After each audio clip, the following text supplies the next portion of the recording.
Yellowstone, le plus grand parc national des États-Unis. Mais on y trouve aussi l'un des plus grands supervolcans au monde. Sous les geysers pittoresques et les cascades, une éruption menace, 100 fois plus importante que l'humanité n'ait jamais connue. Cela s'est déjà produit. Il y a un peu moins d'1 million d'années, une éruption similaire a détruit plus de la moitié du continent. Et cette menace plane toujours. C'est évident, cette zone connaîtra de nouvelles éruptions. Cela ne se limiterait pas à une éruption isolée, mais à plusieurs éruptions monstrueuses. Chacune serait 1 million de fois plus dévastatrice qu'une bombe atomique. Ce serait absolument terrible. Il ne resterait plus rien de vivant. Elle dévasterait des milliers de kilomètres carrés, ainsi que de nombreuses villes dans le nord-ouest des États-Unis. Tout sera terminé, tout sera fichu, ce sera la fin.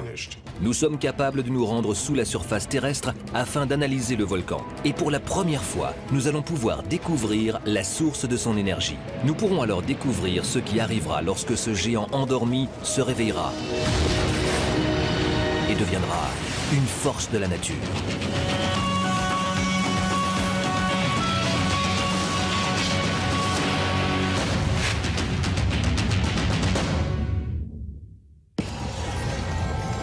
Nous ne savons pas combien de temps ça prendra.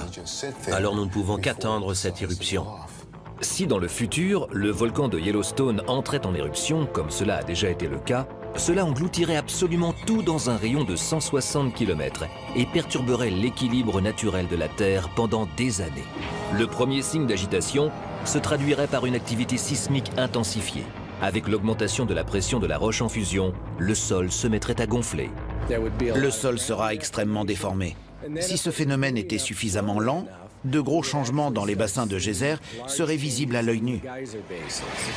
Et pour finir, la lave détruirait la surface terrestre. Une explosion 10 fois plus importante que celle du mont Sainte-Hélène. Un ouragan de gaz chaud s'étendrait dans toutes les directions, tandis que le nuage de cendres monterait jusqu'à plus de 20 km. L'homme n'a encore jamais fait face à une catastrophe de cette ampleur. Et ce ne serait que le début de la super éruption de Yellowstone.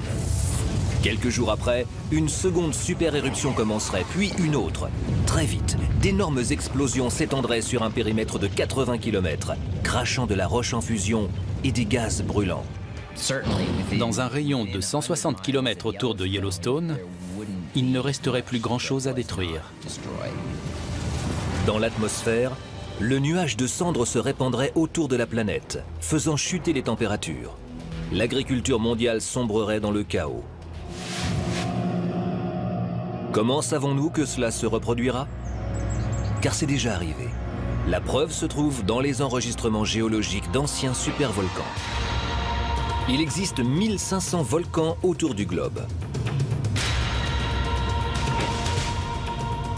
Les supervolcans, eux, se comptent sur les doigts de la main. Mais ils sont capables de détruire leur environnement et de créer un désastre planétaire. Yellowstone est l'un de ces supervolcans. Il faut s'imaginer quelque chose de 10 000 fois la taille du mont Sainte-Hélène. C'est presque inimaginable. Contrairement aux volcans normaux, dont le cratère se situe au sommet d'une montagne, le cratère de Yellowstone est si grand qu'il n'est visible que depuis les airs. On appelle les rebords de ce monstrueux cratère la caldeira. Lors de la dernière super éruption, celle-ci s'est effondrée dans la chambre magmatique. Elle est assez vaste pour y accueillir la ville de Los Angeles. Aux États-Unis, les gens parcourent en moyenne près de 56 km pour se rendre sur leur lieu de travail. Cette distance représente la taille de la caldeira. Et ce n'est que l'une des 3 monstrueuses calderas qui se sont formées ces 2 derniers millions d'années. L'histoire volcanique de Yellowstone est vraiment très marquée par ces 3 énormes éruptions cataclysmiques. Elles étaient d'une telle intensité, jamais on n'avait vu ça dans l'histoire de l'humanité. La première éruption a dispersé quelque chose comme 2500 km3 de roche. Une telle quantité pourrait recouvrir tout l'État du Texas d'une couche de 3,50 m d'épaisseur. La deuxième éruption dépasse de plus de 100 fois l'ampleur de celle du mont Sainte-Hélène. Et ce n'est que la plus petite des super éruptions de Yellowstone. La plus récente connu sous le nom d'éruption de Lava Creek, a eu lieu il y a 640 000 ans. À l'époque, les premiers hommes ne sont pas encore arrivés sur ces lieux. Des animaux préhistoriques exotiques peuplent le continent nord-américain. À 8 km sous terre, un chaudron magmatique de 3 fois la taille de New York arrive à ébullition.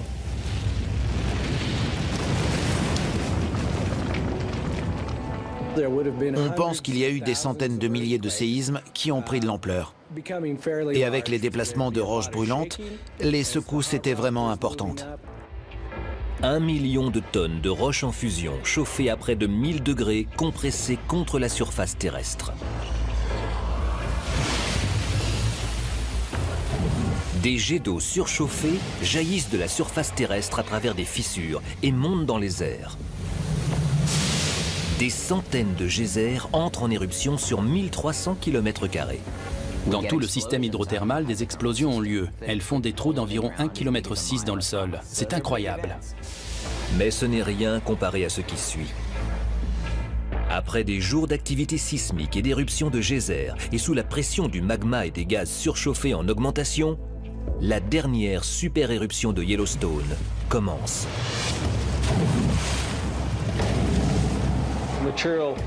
La lave a probablement commencé à se répandre sur l'un des versants, provoquant ainsi une fracture.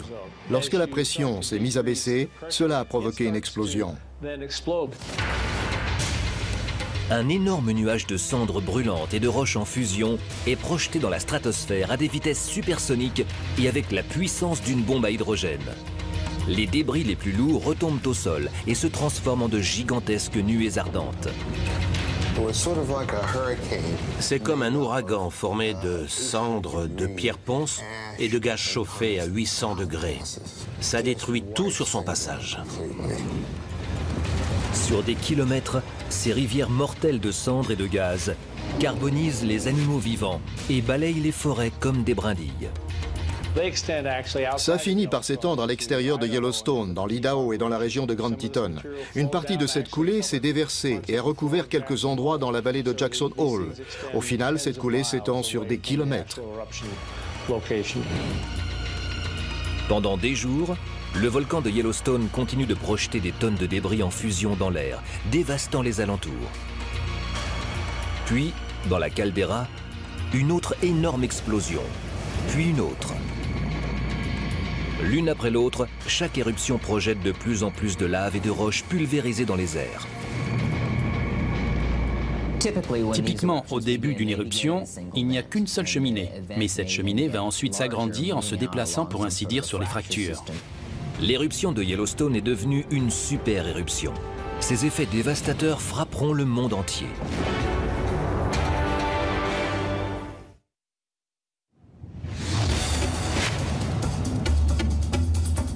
La dernière super éruption de Yellowstone a eu lieu il y a 640 000 ans. Son gigantesque volcan s'est rapidement transformé en une série d'éruptions, déchaînant la toute-puissance d'un supervolcan. Toute la série des projections pyroclastiques qui ont formé la caldeira de Yellowstone a dû se produire en seulement 2 semaines. Les nuées ardentes détruisent tout sur leur passage et anéantissent des centaines de kilomètres carrés à la ronde. Les différents nuages de cendres fusionnent en une immense colonne de fumée. Les vents la transportent à travers le pays, obscurcissant le ciel sur des centaines de kilomètres. La caldeira a probablement commencé à se former au moment de l'éruption de toute cette matière. Ultime démonstration de la fureur de la nature, des centaines de kilomètres carrés de montagnes s'effondrent sur plusieurs centaines de mètres dans le gouffre de magma bouillonnant. Le chaînon Gallatin, le chaînon Madison ainsi que le chaînon du mont Washburn au nord sont situés dans la région de Yellowstone. Ces chaînons de montagne ont été détruits. Mais quand je dis détruits, je ne dis pas qu'ils ont été réduits en miettes, non. Ils sont retombés dans le système magmatique. Ils sont retombés dans le chaudron, dans la caldeira, si vous préférez. Nous parlons de montagnes hautes d'environ 1200 mètres. Et maintenant, elles sont au niveau du sol et ne mesurent plus que 240-270 mètres de haut. On a donc environ 1000 mètres qui ont disparu. Finalement, après peut-être une semaine d'activité constante, Le volcan de Yellowstone se calme. Mais la dévastation est loin d'être finie. Une catastrophe planétaire est sur le point de commencer. 2,5 milliards de tonnes de cendres volcaniques sont poussées par les vents et brûlent 5200 km² des plaines américaines, détruisant la quasi-totalité de la flore du continent. La cendre volcanique projetée dans l'atmosphère est retombée vraiment très loin, jusqu'en Louisiane et dans quelques États le long du Mississippi. Il devait y avoir un sacré nuage de cendres. Les particules les plus fines restent dans l'air pendant plus d'1 an, faisant ainsi chuter les températures dans l'hémisphère. Ça agit comme une sorte de voile qui bloquerait la lumière du soleil, faisant ainsi baisser les températures. Je suis certain qu'à cause de Yellowstone, il y a eu un dérèglement climatique. On a estimé une baisse de température d'environ 3 à 5 degrés, ce qui, à l'échelle mondiale, est plutôt inquiétant. 5 degrés. C'est assez pour anéantir une bonne partie de la flore tropicale du globe. L'année suivante, les cendres bloquent le soleil et les animaux meurent de faim.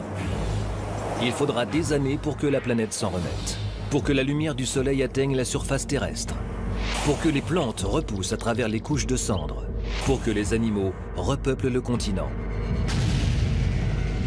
Après cette éruption de Yellowstone il y a 640 000 ans, l'Amérique du Nord est changée à jamais. Mais ce n'est que l'une des super éruptions à frapper la zone. Hormis les 3 calderas situés près du parc de Yellowstone, les géologues ont découvert les traces d'éruptions et de super-éruptions remontant jusqu'à 16 millions d'années. Il y a eu une série d'éruptions volcaniques similaires à celle de Yellowstone. On trouve toutes sortes de calderas dans la Snake River Plain, dans l'Idaho, jusque dans le Nevada. À ce jour, on recense 15 calderas composées de plus de 140 grosses explosions. Elles forment une ligne qui s'étend du nord-est vers le sud-ouest. C'est le signe de ce que les géologues appellent un point chaud. Un point chaud désigne une partie du manteau terrestre où se trouve un immense bassin de roches partiellement en fusion. Il existe une zone au sein du manteau terrestre, bien en dessous de nos pieds, qui est en fusion. Et c'est ce qui fait qu'énormément de chaleur remonte à la surface. Et cette chaleur peut faire fondre la croûte terrestre, ce qui donne de grosses chambres magmatiques. De temps en temps, lorsque la pression augmente, le magma se ferait un chemin jusqu'à la surface et explose. Il existe une vingtaine ou une trentaine de points chauds autour du globe. Des endroits comme Hawaï ou l'Islande. Ces zones sont volcaniquement actives depuis très longtemps.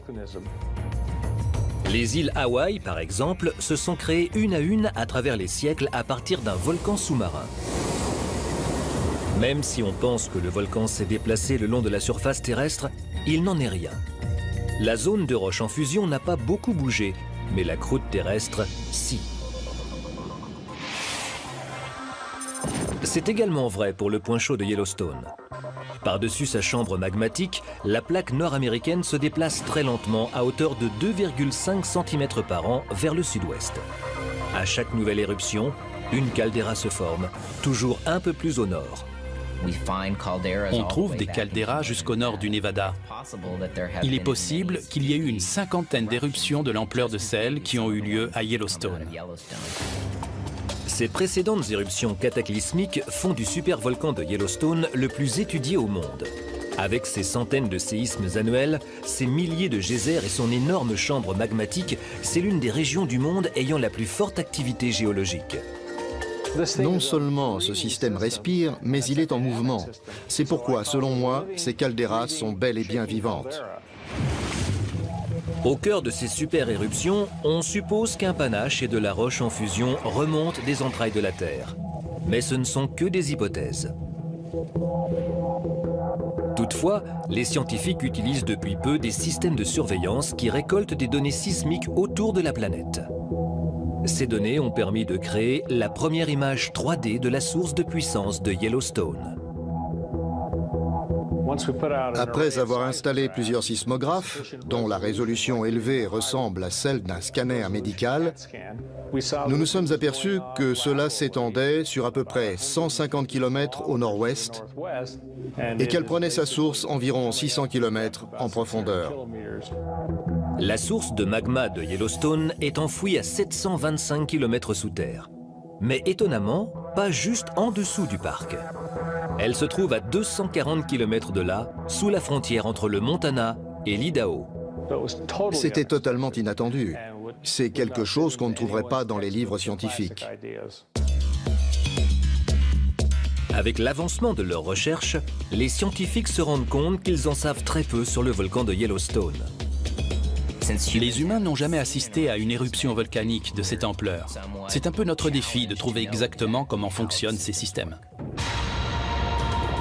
Une chose est sûre, si Yellowstone entre de nouveau en éruption, les nuées ardentes détruiront tout à proximité et le nuage de cendres engloutira l'humanité tout entière. Prédire cette éruption pourrait être une question de vie ou de mort.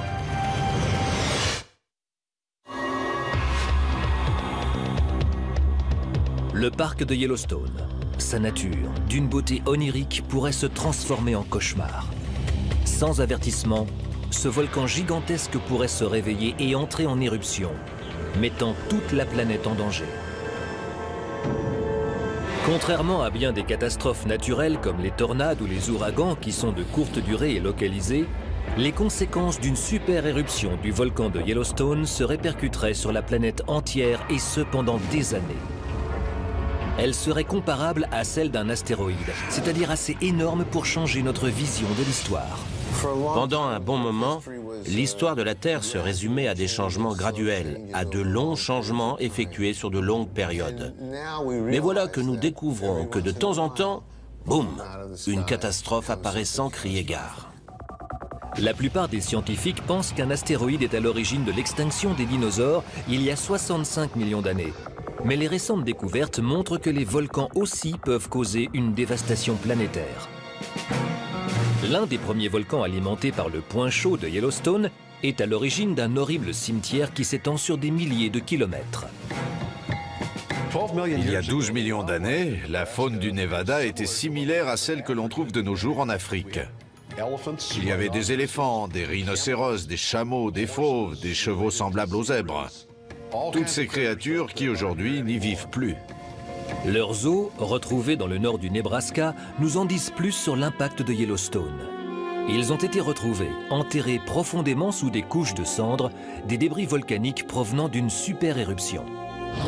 Nous avons tout d'abord cru que ces créatures avaient été enterrées vivantes sous la cendre, comme les habitants de Pompéi.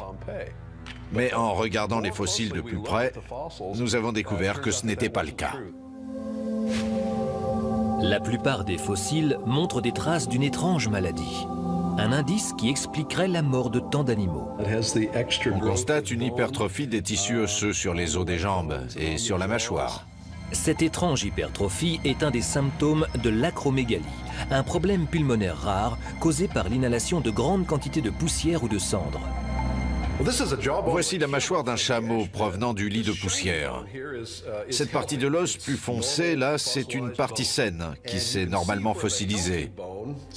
On peut voir l'endroit où la partie saine s'arrête et où cette hypertrophie démarre. Juste là, on aperçoit les changements de couleur et de texture.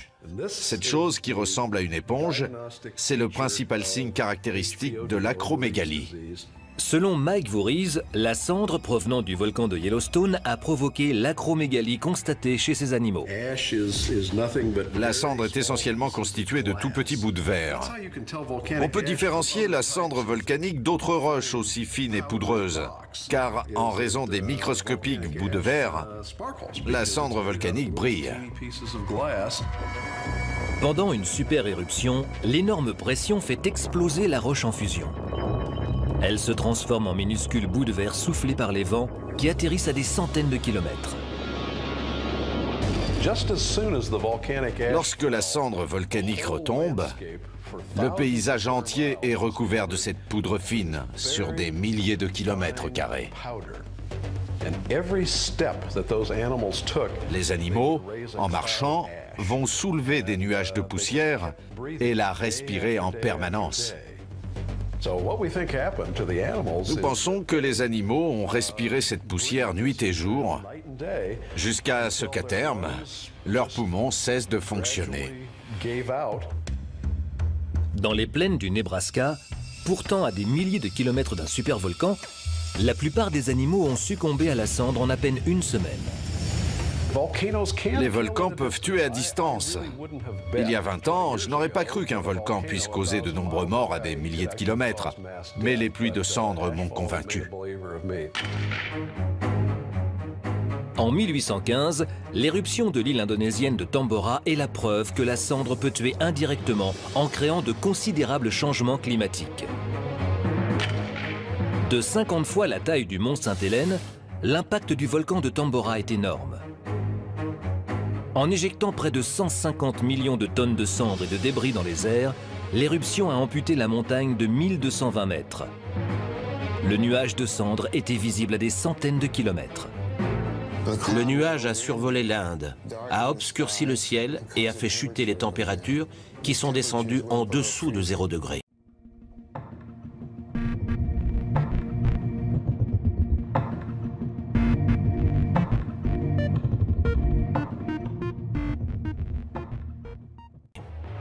En à peine un an, la cendre s'est répandue tout autour de la planète. Et les conséquences ont été stupéfiantes. Un journal de Nouvelle-Angleterre publie cet article. À 10 h ce matin, la neige et la grêle se sont mises à tomber et la tempête a continué jusqu'au soir, accompagnée d'un vent frais. C'était le 15 juin.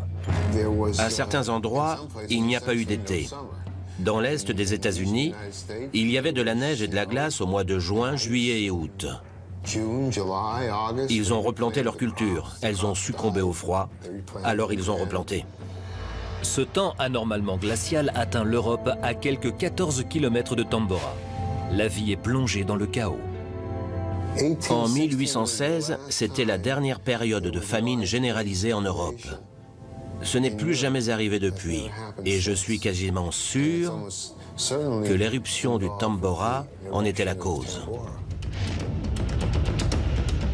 Et l'éruption de Tambora est loin d'égaler celle du supervolcan de Yellowstone. L'éruption de Tambora est de l'ordre de 50 à 100 fois plus petite que les éruptions du supervolcan de Yellowstone. Plus petite que celle de Tambora, l'éruption de 1991 du mont Pinatubo aux Philippines. Elle a détruit les villages jusqu'à 320 km. Malgré sa taille plus modeste, l'éruption du Pinatubo change le climat global pour des années et est liée aux ouragans destructeurs Andrew et Iniki. Après l'éruption du Pinatubo, le climat a changé tout autour du globe. L'année qui a suivi l'éruption, il y a eu 2 degrés de plus. Cela peut paraître insignifiant, mais un changement de la température mondiale de 2 degrés peut, sur une longue période, créer des orages anormalement graves et ne laisser vivantes que les plantes les plus robustes. L'éruption du Pinatubo était 100 fois moins importante que la dernière super éruption de Yellowstone. Et pourtant, elle a eu des effets cataclysmiques autour du monde. Imaginez les conséquences qu'aurait Yellowstone. Dans l'histoire géologique récente, l'éruption colossale de Toba, sur l'île de Sumatra, peut rivaliser avec Yellowstone. Il y a quelques 70 000 ans, cette éruption a presque détruit la race humaine. Toba est le plus grand supervolcan que nous connaissons. Il y a maintenant un lac, le lac Toba. C'est un trou d'où est sortie l'éruption. On estime la durée de l'éruption à 2 semaines, pendant lesquelles une couche de 15 cm de cendres se dépose sur le continent indien. Mais le plus gros impact de Toba est ressenti à l'autre bout du monde, en Afrique. À cause de l'éruption de Toba, on pense que la population des premiers hommes est réduite de façon catastrophique. L'humanité aurait donc vu sa population largement se réduire. On serait passé de centaines de milliers d'individus à seulement une poignée. Grâce aux données génétiques, on sait que quelque chose est arrivé dans l'histoire humaine qui a grandement réduit la quantité de variations génétiques. Le débat porte sur la nature de cette calamité. L'une des hypothèses est qu'une catastrophe comme celle du supervolcan Toba se soit produite il y a 70 000 ans et qu'elle ait détruit les plantes, les animaux et les humains autour du globe, n'en laissant que très peu. L'éruption monstrueuse de Toba, 25 fois plus importante que celle du Tambora, est probablement la cause d'un changement climatique catastrophique. D'après des échantillons de carottes de glace, la température moyenne aurait chuté de 20 degrés pendant des années après l'éruption, tuant probablement la flore planétaire.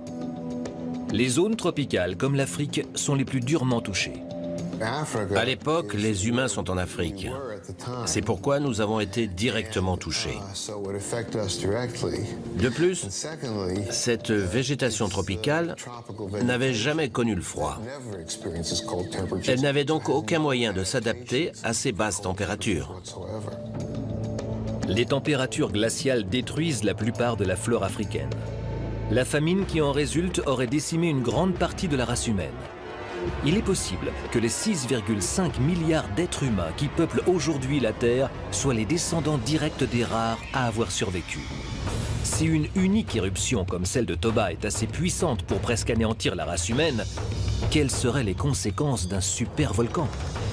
Si une éruption géante était sur le point de se produire, l'homme serait impuissant. Ce qui est important est déjà de comprendre les éruptions.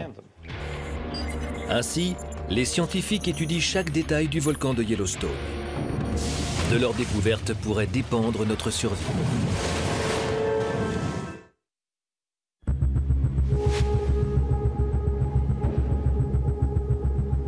Pour beaucoup d'Américains, le parc national de Yellowstone est l'un des plus beaux trésors nationaux. Mais ce qui se cache sous sa surface pourrait nous être fatal. Il est très difficile de se faire une idée de la taille d'une telle éruption comme celle de Yellowstone. Il y a 640 000 ans, un supervolcan dévaste la région de Yellowstone. De nos jours, des scientifiques surveillent les mouvements du sol afin de déterminer si et quand une autre super-éruption pourrait avoir lieu. On ne sait pas trop ce qui précède une super-éruption, ni de combien de temps nous disposons avant que le volcan n'entre en éruption. Par exemple, si le sol se gonfle et se dégonfle, cela pourrait être un signe de danger, un avertisseur d'un mouvement souterrain de magma. Ces déplacements s'étalent sur des années et couvrent de faibles distances. Ainsi, les scientifiques ont positionné 12 stations GPS dans le parc. Elles peuvent détecter des mouvements souterrains aussi microscopiques soient-ils. De plus, les géologues disposent d'une vue aérienne des lieux. Nous utilisons des satellites afin de photographier le sol qui se déplace d'année en année. Nous pouvons donc comparer deux passages du satellite à un an d'intervalle, par exemple, et cartographier les différents endroits où le sol a bougé.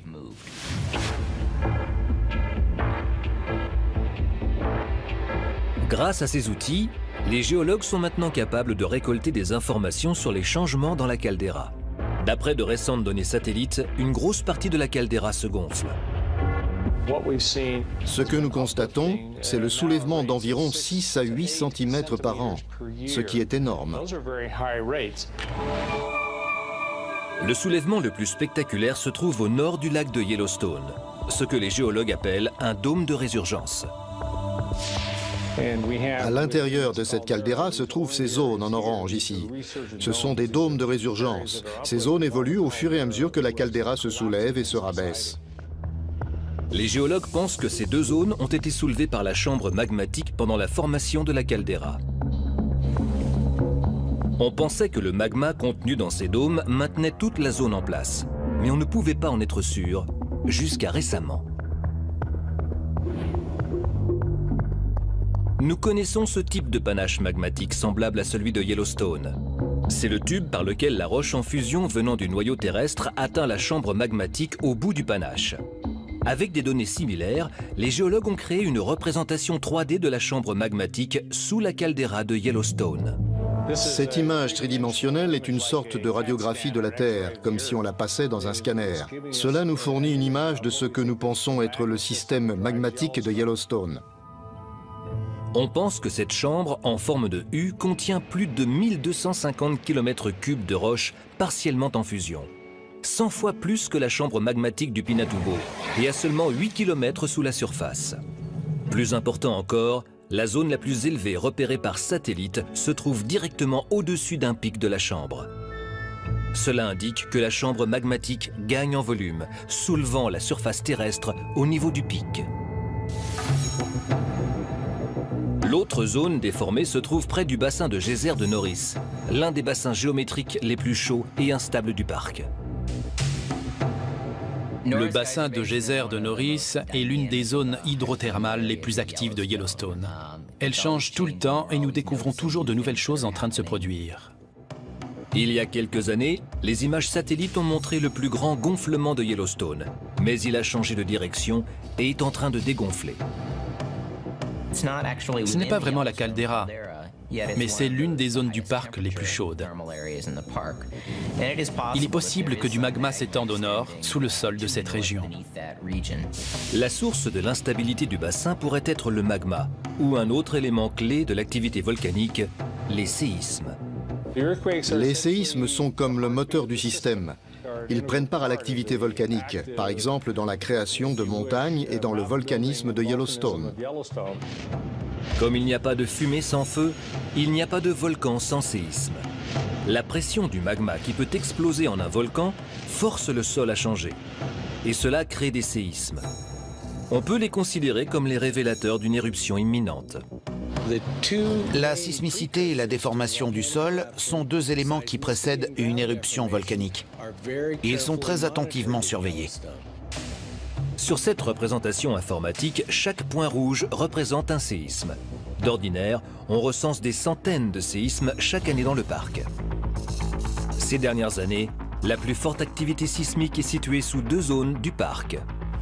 Vous pouvez observer que les séismes sont concentrés dans la partie nord de Yellowstone, qu'ils descendent au niveau du parc et qu'ils s'étendent à l'est de la faille de Grand Teton. L'inquiétude des géologues est que le cœur de l'activité sismique chevauche un terrain mouvant. Il semble que ce soit le cas au bassin de geyser de Norris. À cet endroit se trouvent des dizaines de lignes de failles.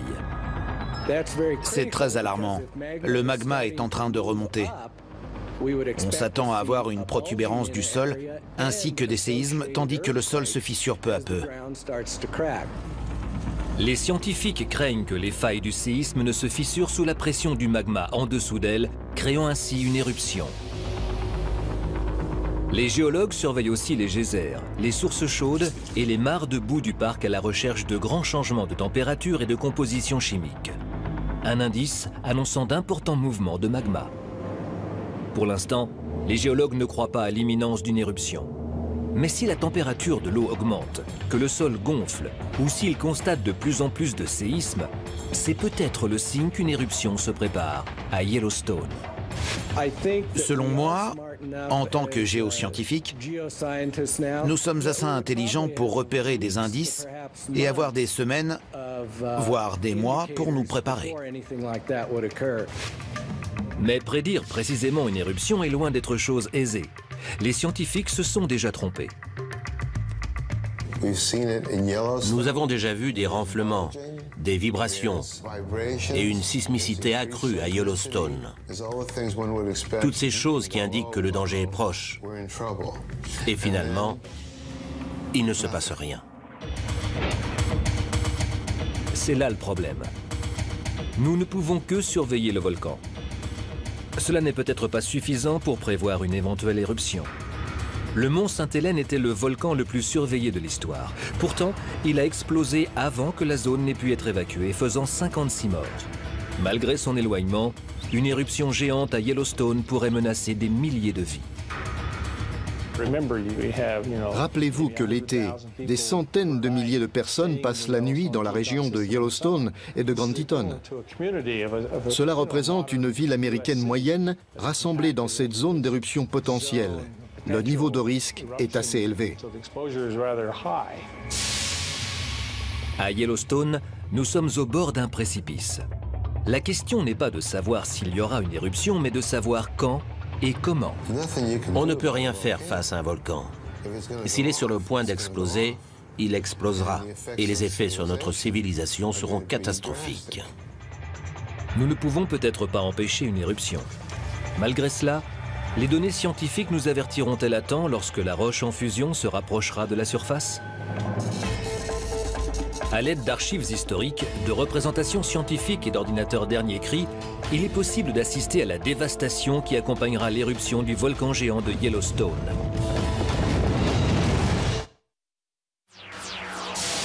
Le volcan de Yellowstone sommeille depuis 70 000 ans. Mais tôt ou tard, sa chambre magmatique se remplira petit à petit de roches en fusion. Les pressions de gaz appuieront contre la surface, amenant le volcan jusqu'au point de rupture. Un principe géologique veut que si une chose a eu lieu par le passé, alors elle se répétera dans le futur. Nous savons que l'humanité connaîtra d'autres super-éruptions, dont une à Yellowstone, et qu'elles auront des conséquences dramatiques. Grâce aux représentations informatiques et aux données scientifiques, vous allez vivre ce qui se passerait si le plus grand volcan nord-américain se réveillait.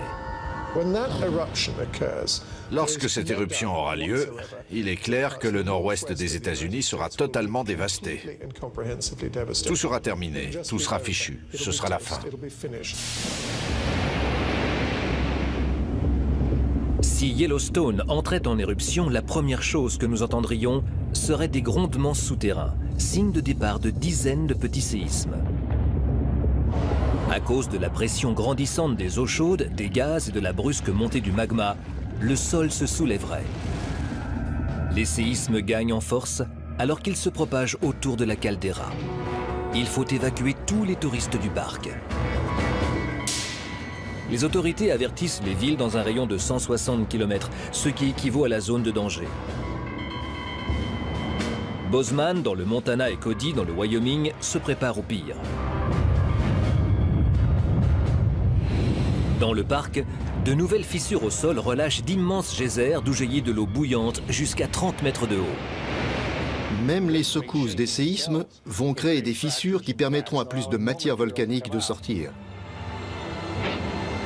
Les derniers touristes et salariés du parc doivent partir et atteindre une zone de sûreté quelques 160 km plus loin avant que la caldeira ne lâche. Ils n'en auront peut-être pas le temps. Tout d'abord, la lave s'écoule lentement des fissures au sol. Puis, la vapeur et les cendres explosent à des centaines de mètres dans les airs. Mais au lieu de relâcher la pression, cela fait déborder le volcan. On trouve énormément de gaz dans le magma. Si vous dépressurisez le système assez rapidement, alors le magma perdra ses gaz et explosera. De là, on pourrait avoir une gigantesque éruption. Démarrant 8 km sous terre, la roche en fusion chauffée à 1200 degrés explose jusque dans les airs. Au début de l'éruption, vous voyez ces coulées qui débordent sur les côtés. Et vous n'avez nulle part où aller. Semblables à des ouragans de cendres, les nuées ardentes foncent à la vitesse de 160 km/h. Ceux qui ont quitté le parking il y a moins d'une heure ne s'en sortiront pas. À 80 km de là, les 30 000 habitants de Bozeman, Montana, regardent terrifiés le panache de cendres et de roches s'élever dans le ciel. S'ils connaissent un peu le passé de Yellowstone, ils savent qu'ils ont peu de temps avant la destruction de leur ville.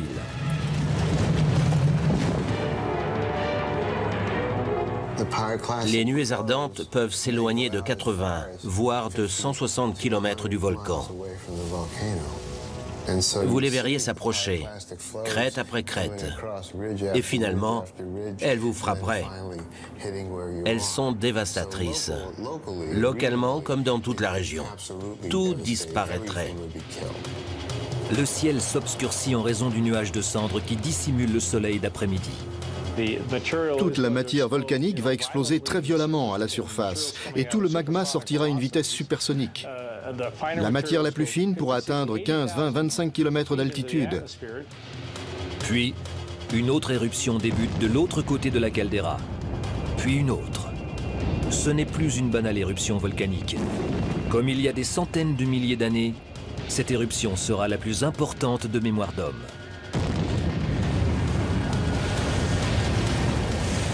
Le gigantesque chaudron de magma crache 1 million de tonnes de roches à des centaines de mètres dans les airs, tandis que les autres volcans sont en éruption.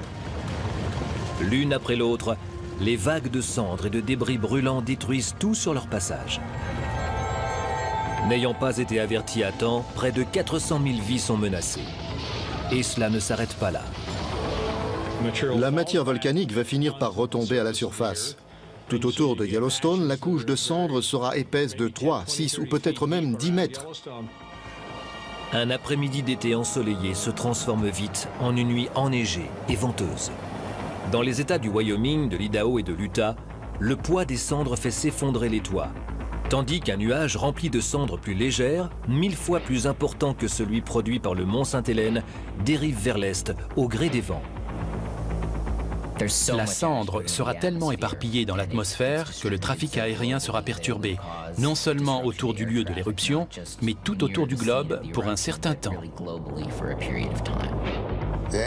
La cendre s'infiltre dans le réacteur, se transforme en céramique et recouvre le réacteur. Il existe de terribles descriptions d'avions en perte de puissance qui tombent en chute libre, alors que les pilotes essaient de comprendre comment redémarrer le moteur. Les transports aériens sont immobilisés et le nuage de cendres atteint la haute atmosphère. C'est maintenant que commence la partie la plus dangereuse de l'éruption.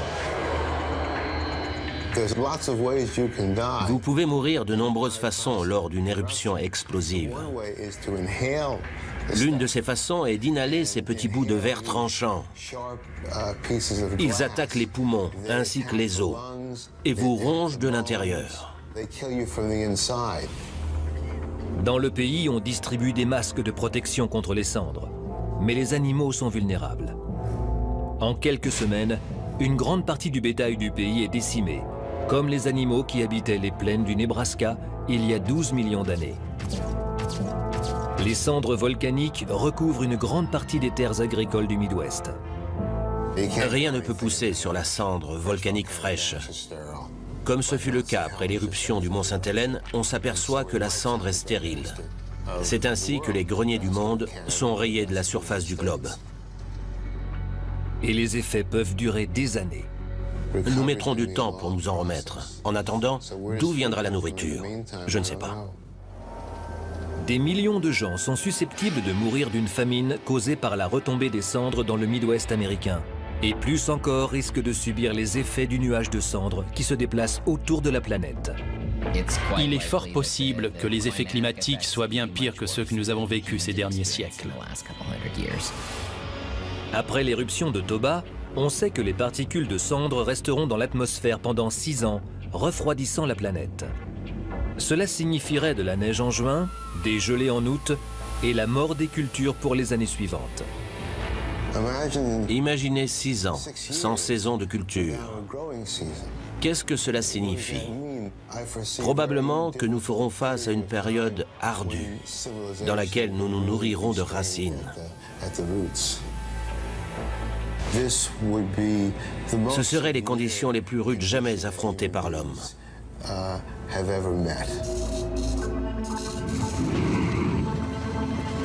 Cela se passera peut-être dans des milliers d'années, mais l'histoire se répétera. Le sommeil de la caldeira de Yellowstone prendra fin et la Terre devra faire face à un cataclysme potentiel. Espérons que nous serons prêts à y faire face, car ses conséquences pourraient être catastrophiques pour la survie de l'humanité.